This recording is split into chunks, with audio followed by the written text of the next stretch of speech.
Welcome to Worth Your Time with your hosts from the nationally syndicated Bob and Tom Show, Kristi Lee, and the president and CEO of the Indianapolis Zoo, Dr. Rob Shumaker. Our mission to inform, entertain, and educate with guests from all aspects of life. We guarantee there isn't another podcast that features two hosts with such different backgrounds and discussions with remarkable people doing exceptional things. So let's get started. Here are your hosts, Kristi Lee and Dr. Rob Shumaker. Welcome, everybody. It's Worth Your Time. I'm Dr. Rob Shumaker. I'm so glad that you are here today. And this is episode 3, but really episode 2 of our new podcast with my co-host, Kristi Lee. And today, we're going to focus on Kristi. In episode 1, we talked about me. Yes. Got into some of the details of my background and how I arrived at where I am today. We're going to do the same thing with Kristi. I have a feeling a lot of you know a lot more about Kristi than you knew about me. Maybe we'll try and find some things you didn't know as you go, or maybe not. Maybe. My life's been pretty much an open book on the air for 40-some years. For those of you who don't know, I am affiliated with the Bob and Tom Show, which is a nationally syndicated radio show based out of Indianapolis, Indiana. And I was born here. That's very rare in the radio business to be working where you were raised. Usually you have to unusual, move. Isn't it? Very. I have never worked in another market. I took a little sabbatical and lived in Albuquerque, New Mexico for a year and a half. Followed a boy. I don't recommend that. No, it was great. He's a great guy. He's really well known in this business. So it was a good growing experience. What's his name? Milk. But he's a great guy. But anyway, so I'm very fortunate in the fact that I was able to stay in my hometown. But it does, I guess I don't have a worldly view, if you will. I'm a born and raised Midwesterner. Proud of that. If you were listening to our last episode, Dr. Rob, you talked about how you were raised by a single mom. I was. My parents divorced as well when I was 10 or 11, so it was early 70s, which you and I talked about earlier is very rare at that time. It sure was in where I grew up. Yeah, and Catholic. Yeah. And my parents' situation, we moved the ladies, my sister and my mom and I, into a trailer court, then to a trailer park. And my dad moved into the apartments across the street. And it really did work out well. My parents had a very nice divorce. He was always still in our lives, even when my mom remarried. It was as good as it could be expected. But well, that's an unusual story. Yeah. I don't hear that very often. Let's put it that way. And I've modeled my own divorce after that. Yeah. My kid's dad and I are still very close, and I'm still very close to his side of the family. And so that was a good role model for me. But growing up in a trailer park here in Indianapolis, and I didn't know I was really poor. I never thought that. You said something too that your mom never said, "Oh, you can't do that. You can't do that." Right. There are a lot of similarities in our stories for our backgrounds because my mother, who recently passed away, she never said that either. She never said, "Oh, you can't do this. You can't do that," because she was the oldest of 9, and all of her brothers got to go to college. But my grandfather wouldn't pay for the girls to go to college because they were supposed to get married and have babies. Yeah. And he didn't want to waste the money. Yeah. I think from my mom's perspective, and she was the oldest of 9, so she raised kids almost her whole life. So in 1958, she gets married, and then, a few years later, the girls come along, we come along, and then, like you said, unexpectedly, we have a divorce situation. She has, high school education, some accounting. She becomes an office manager. You don't make a lot of money. In fact, I found one of her pay stubs just recently, and I was stunned. I was like, oh my gosh. But I say all of those things, and I'm saying it with love because I never felt poor. I never felt like I was missing out on anything. They got me a car when I was 16. I had new school clothes every year. It was until I met my boss over here, I didn't know that I was white trashy. I didn't know that. But Wait, okay, I didn't say that. I said that. But when I was in high school, like you, I was a good student. And I went to a public school that had a lot of opportunities, things that I was never exposed to in my Catholic, growing up in Catholic school system. It was a great basics. Yeah, but they're usually not very well funded. Right. Yeah. And I was very interested in the time in aerospace, aviation. Wow. I wanted to fly. I wanted to fly jets. I wanted to be in the Air Force. I have an uncle that is a career Air Force guy. And I was fascinated by it. And I'm fascinated by flying and rockets and all that. And we had an aerospace section in our high school, and I started taking these classes in the vocational area of the school, which was also really different for a woman. So this was like a VOTEC class on engineering, meaning maintenance or building? No, we had an A&P class where I did not take the airframe and power plant class, but you could have. Wow. I took basic ground school there. I took a rocket design class there. I took what's called a aviation careers class where I worked at the airport for a little bit, and I took apart a 737 on the inside and redid it one summer, and I'm really fascinated by airplanes. So this was all on the mechanical side. Mm-hmm. I've always been very interested in cars and fixing things, or not. I don't fix things, but the way they run, and I'm a car geek. Yeah. And so anyway, I'm taking these classes in my sophomore year. And one of the guys in my class said, you ought to take radio. We had a radio station at the high school. He goes, you ought to take this radio class. It's really easy. It's a grade A. And I was all about keeping my GPA up. And I go, oh, that sounds like a fun class. I'll do that. Wow. So I took this class my junior year, and I was about a semester in, and my teacher goes, you really have a talent for this. I go, what? He goes, no, seriously, you should really consider doing more. Take another class. Can you take next year? Can you take radio and television? Because we had a TV station at the same time. I go, sure, I'll do that. So I ended up in radio and TV my senior year. And that year I got really lucky because my teacher was working at a radio station part-time, and he would get his good students jobs. So I started working at a commercial radio station when I was 16 years old. Wow. And I was very lucky. And I know that. I was very lucky. But I never thought of it like, this is going to be my career. Like you said, you knew right away you wanted to be a zoo guy. Always. I always thought I wanted to fly planes. I just thought I loved aviation. And I was like, okay, this is fun. And back then I was making great money part-time in radio. They thought it was a really cool thing. So they were paying me good money, and I was better than working at Arby's, but I was really good at the drive-thru. Welcome to Arby's. May I take your order, please? So I thought, okay, this is fun. I'll pay my senior year in high school. I'll just do this. During my senior year in high school, my teacher also talked me into getting what was called at the time a first class license from the FCC, which is an engineering license. And so it meant going to his house and the weekends and going to classes after school and learning about capacitors and resistors. And so this was not part of your high school curriculum? No, it was on top of my high school curriculum. And so this was extra. And who? My radio teacher, my radio teacher, Dana Webb, changed my life. But who gave you that license? Where did that come from? I studied with Dana. I think there were 5 or 6 of us that took his class. Yeah. And then we would go through the summer, and then we would go through the winter, and then you'd go to Chicago and take the test with the FCC. FCC, wow. Federal Communications Commission.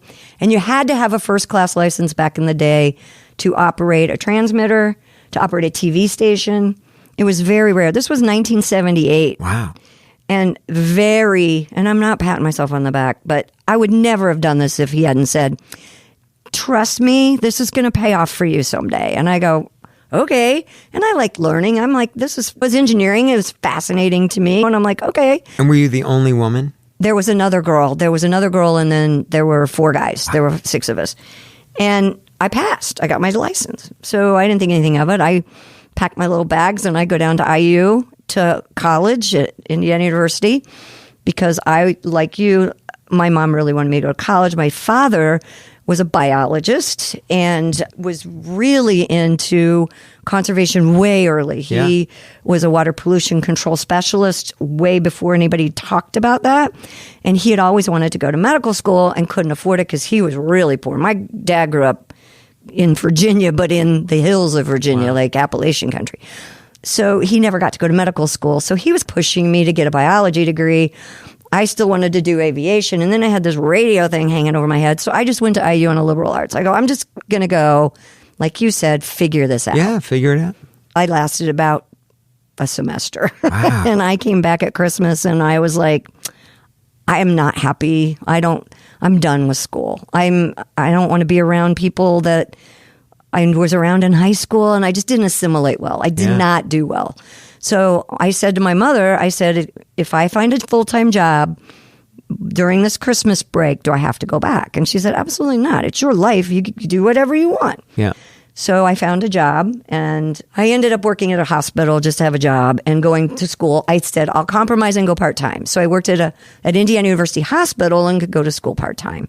And all this time, I'm still dabbling in radio. Wherever I had a part-time job, I would work a weekend shift here. So, of course, that had to be at a station, given the way the technology was at the time. Yeah, it was a radio station. You would get a part-time whatever. Yeah, I was at a country music station for a long time. This was just playing music? Yeah. Radio show? Yeah, just a radio show on the weekends. Got it. And then one day, the country station said, we would like to hire you full-time, but we can't put you on the air. It'll be like a fill-in shift. Like, you will do news one day, you'll do this. It was college in a year, or I wasn't even there a year.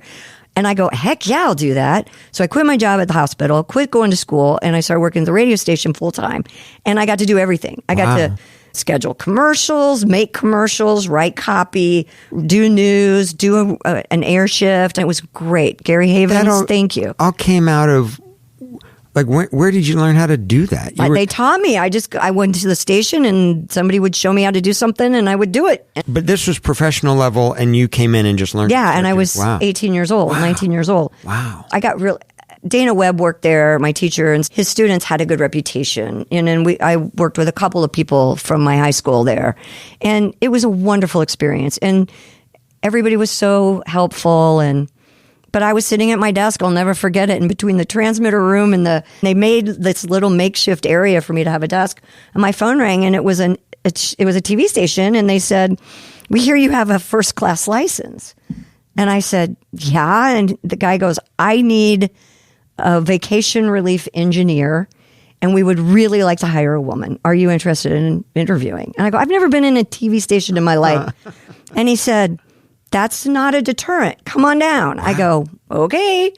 So I went down to the ABC affiliate here and WRTV, I will say it, and talked to the man and he showed me around and he goes, I think you could do this. And I go, I think I can do this. And I got hired.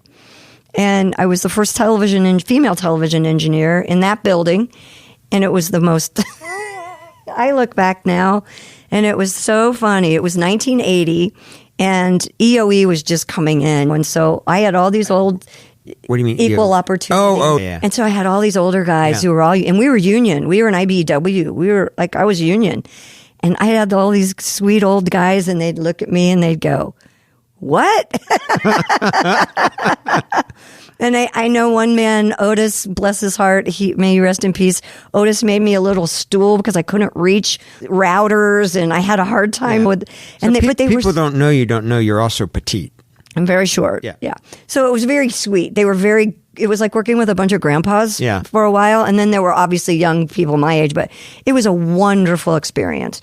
And I worked my way up and, I thought I would end up there forever. I thought I was going to be a television engineer forever. And this was totally behind the scenes. Totally behind the scenes. Wow. I really wanted to be in front of the camera deep down. And I thought, well, maybe if I'm in this station, I'll be able to work my way, because you're a heck of a lot easier to work if you're known and people know you. But in that particular station, it was very union, and engineers didn't go on camera, and on-camera guys didn't run my camera, or it was just very strict. Whatever. So I was there about 6 years, and then that Albuquerque break came. Wow. And I quit, and I moved to Albuquerque, and I worked for a TV station out there for about a tenth of the pay. And they called you called them? How'd that happen? When I got to Albuquerque, I went with a guy. He got a job out there, and I followed him. We were engaged. So the following the guy was the reason you went to Albuquerque, not the job. Yeah, I didn't have a job. So you were out there. I was out there and got the job. Okay. And when I had left Channel 6, I was a technical director, which means I was the person sitting behind the board when you're watching TV, watching the news. I would switch all the cameras and do all of that. I was making no money there either. So this was like broadcast news. Yes. That kind of style. Camera one. And I would be the one taking camera one, camera two. Got it. So anyway, in Albuquerque, I got a job there at the TV station, and it was just miserable. It did not work out, neither that nor the relationship. And I came home one day, and Bob and Tom were looking for a newswoman. I'm going to make this really short because there's a lot longer. But anyway, I ended up back in the radio station working with Bob and Tom. And that was in like 86. And I've been here ever since. With a little bit of a break, I did a lot of television sports back in the day.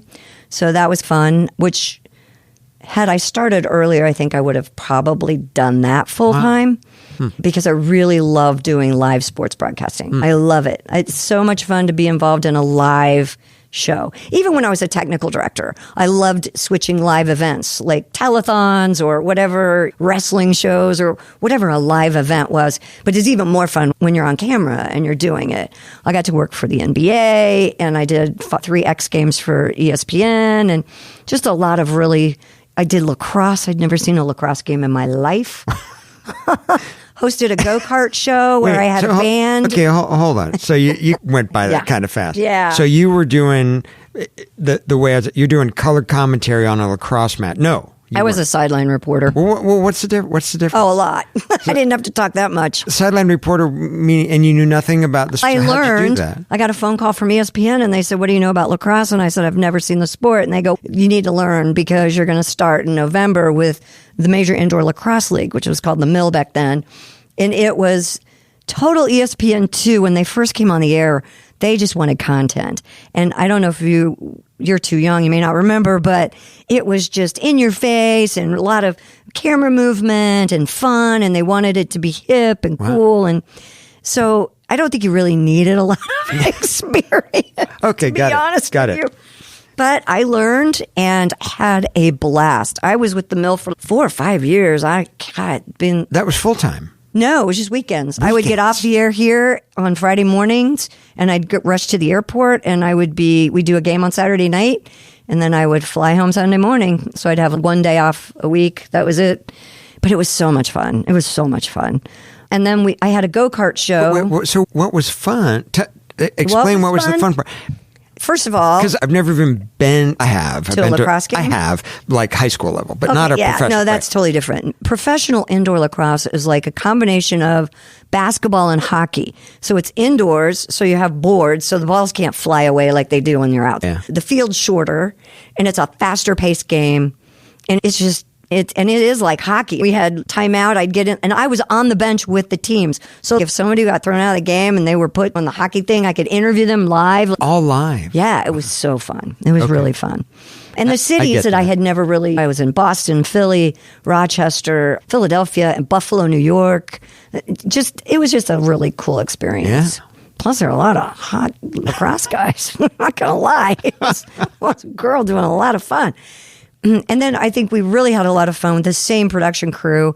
We did a go-kart show here at the Velodrome, out at the Major Taylor Velodrome in Indianapolis, where we put go-karts on a high-banked bicycle track, basically, and made a course out of it. That sounds fine. But this is like ESPN. That sounds fine. This was the same thing. We had a band. I had the victory couch. I had this big leather couch, and if you won, you got to sit on the couch. Well, of course. And Danica Patrick was one of my drivers. Really? She was like 12. Wow. Yeah. Sam Hornish Jr. Some pretty famous race car drivers came out of our little go-kart series. It was a lot of fun.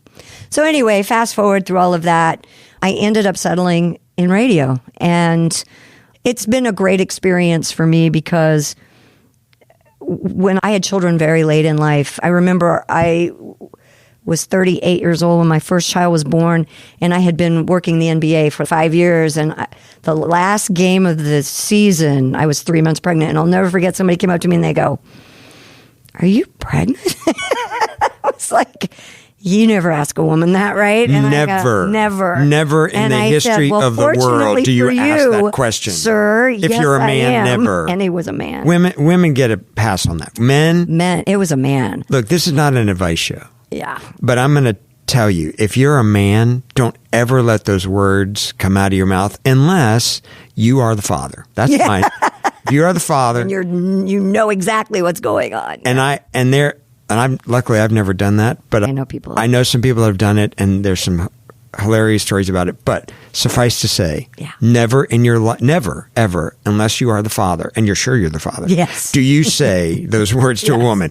Please continue. Fortunately, I was, and I said, yes, I am. This will be my last television appearance. And I did I do any TV after that? I did a lot of voiceover after that. I did some voiceover work for a couple of NBC sports award shows and things like that. But there's a dirty little secret about television for women, especially. You got to be pretty now. And I was never pretty. I'm like the girl next door. For those of you who can't see, because this is audio, I've never been like Aaron Edwards pretty. I'm just the girl next door, and I had a lot of. I used to wear a ball cap a lot of times. I'm just me. People are Googling Aaron Edwards right now. Yeah, because she's really pretty. There you She's go. hot. But I knew that my TV days were over, and I had a lot of fun doing it. And I'm very blessed that I got the opportunity. But this is my home. This is the Bob. We're sitting actually in the Bob and Tom studios right now as we speak. They and don't know. They don't know. Don't tell Tom. He might be mad at me. He might charge me rent. And I've been so fortunate because this job has offered me more than I'd ever thought I would get to do. Our producer, Chris Spangle, and I were just talking. Chris's mom and I were best friends in grade school. That's how small a world it is. Wow. But Chris and I grew up very similar too, and we were saying that we've, because of this job, have been exposed to things that we never, if you would have talked to 18-year-old me and said, you're going to be a trustee at the zoo someday, I'm like, oh, come on. Right. There's no way. Right. So I am so lucky and so fortunate that this job is, like you said, I love going to work every day, and I love meeting new people, and I love the doors that it's opened up. And I wish everyone had these opportunities. Trust me, I know I'm blessed. I know I'm lucky, and I would love for everyone to have this opportunity because it has been. It's a dream. I never ever in my wildest dreams woke up and go, I'm going to be a broadcaster. I'm going to be, no. I rolled with it. I always there's someone in my life who's very goal oriented. And what are your goals this year? I go, get up and go to work the next day. I've never been that person. I've never been a goal person. I've never set goals and said, oh, I want to make this amount of money by this age, or I want to have this job by this age. I've never been like that. I've just always just rolled with it. And obviously the ball went pretty well from my favor, and I'm very blessed and very lucky. I wouldn't change a thing. That's phenomenal. And two things come to my mind when I listen to you tell that incredible story. And this part is true for me too, that there were 2 or 3 people in your professional life that changed the course of everything. Oh yeah, absolutely. And I could say that too. There are 2 or 3 people, and I know without them, I don't know what in the world I don't know how it would have turned out. Just really incredibly generous, wonderful mentors. And the other thing that it makes me realize, and this in a good way, is how dramatically different our backgrounds are. Mm-hmm. And then, of course, perspective. And I think that's what makes this really compelling for me, is I think we come at things with some shared experiences, certainly, but totally different perspectives, totally different backgrounds. That's what's exciting to me as we move forward with the podcast, is having that kind of dynamic when we talk to really incredible people. I think it's going to be remarkable. I don't know where else you can find that right now. Yeah, I think we're both very lucky people. For sure. And I'm not going to say that I'm not lucky, but I'm also not going to say that I didn't work my butt off. That's the other thing that a lot of people see. Oh my gosh, now even my own kids, I've had to go, hey, wait a minute. Before you were around, I was working 7 days a week. There were times I had 3 jobs. I worked a lot of hours. I worked every holiday, Thanksgiving. I worked a lot. And people say, oh, what a great gig you got. You work 4 hours a day and that's it. Hardly. It doesn't just fall in your lap like that. It looks like maybe it's that easy, but it's not. And ask anybody in the business, in entertainment, or, oh, I'm an overnight success. No, those people are not overnight successes. Everybody's had to pay their dues. Everybody's had to work. That's one of the things that, and I have Gen X's or millennials or whatever they are now. I have these kids. I know. I was reading an article the other day about this woman who got her first 9-to-5 job, and she was like, I can't do this. I don't know how people do this and have a family. And I wanted to go, you just do it. You do what you have to do. Yeah. nothing's going to be handed to you. You have to work hard, and no matter what your job is. And I have to say, if I weren't doing what I'm doing now, and I'm not saying I'm better than anyone else, but every job I've had, I've always had fun with it, or I've enjoyed it. And I haven't always worked in radio. When I was at the hospital, and I spent a lot of time in the hospital recently, I enjoy being in the hospital. I enjoyed being around those people, learning from doctors and nurses, and fascinating to me, that whole atmosphere. And I think no matter where you are or what you're doing, there's a great way to look at it and not go, oh my God, this is horrible and drudgy and blah, blah, blah. There's always, and that's why I want to do this podcast, because there's always something new and good, and there's something to look forward to, I hope, for everyone, and look at it. Maybe wake up and look at it at a different perspective today. Maybe go, hey, wait a minute, it's not so bad. You know, the thing that resonates with me when you talk about your career and the things you've been through is one of the things that I didn't know that story till now. I didn't know all of that.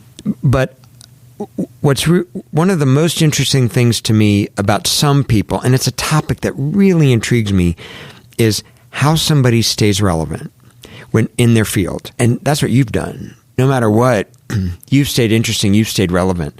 And it's true, right? Don't you think it's true? I hope so. I still have a job, so I guess, yes, it's true. Well, no, but it seems obvious to me you're super relevant. But that's not easy. It's not easy to stay relevant in your field.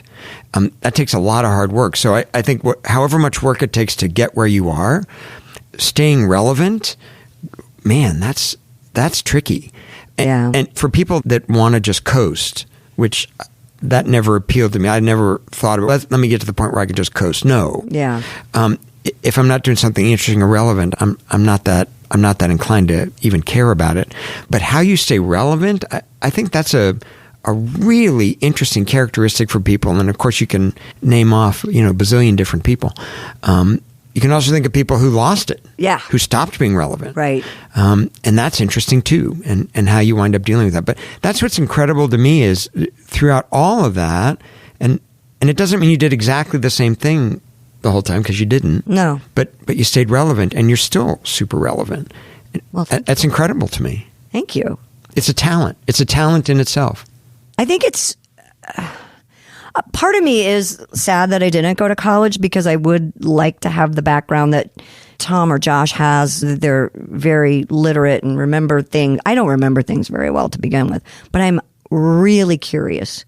I'm very curious about how things work or why they work, and I love learning. I still love learning. Yeah. I'm never going to be too old to learn something new. I hope, God, I hope, because I just find it fascinating. I find what you do fascinating. Yeah. I find, and we're going to talk about this down the road, but the latest thing for me was the whole conservation Indianapolis Prize, meeting these scientists from around the world that, I mean, I'll never forget the lady who won a few years ago who does lemurs in Madagascar. Yeah, Pat Wright, Dr. Pat goes, Wright. you need to come down to Madagascar and see lemurs with me. And I said, I would love that. She goes, I just discovered a new rainforest. Yeah. I would love to share it with you. And I go, I can't find my car keys, and you're discovering rainforest.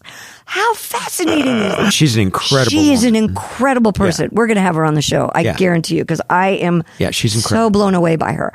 But just to meet those kinds of people and to have the opportunity to be put in the position to meet those people is my blessing. Yeah. That's how I feel blessed, because just in that short weekend that I was around those scientists, it touched me. It really touched me. I hear that a lot. I hear people say that, and I mean, we'll have to devote some more time to talk about it. But it's just incredible conservationists, and people will say, "Wow, I look at what they're doing, and I think, what have I done?"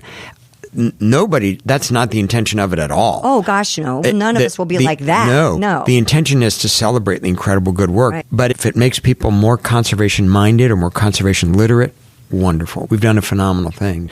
But that's the kind of intersection I really look forward to on this show. You had a little bit of background about me. A little bit about me. A little bit about Kristi. And it in a nutshell. In a nutshell. But there are a lot of great stories that go around all of that. We could probably delve into. Yeah, that's probably true.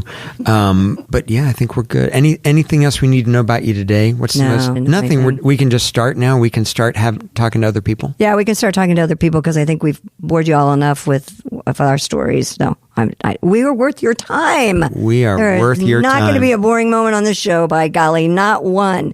And we're going to have a new episode coming up soon. So please be sure and subscribe to Worth Your Time. Tell all your friends about the podcast. And I look forward to our next visit. Me too. Thanks, Kristi. Thanks, Rob. You've been listening to Worth Your Time with Dr. Rob Shumaker and Kristi Lee.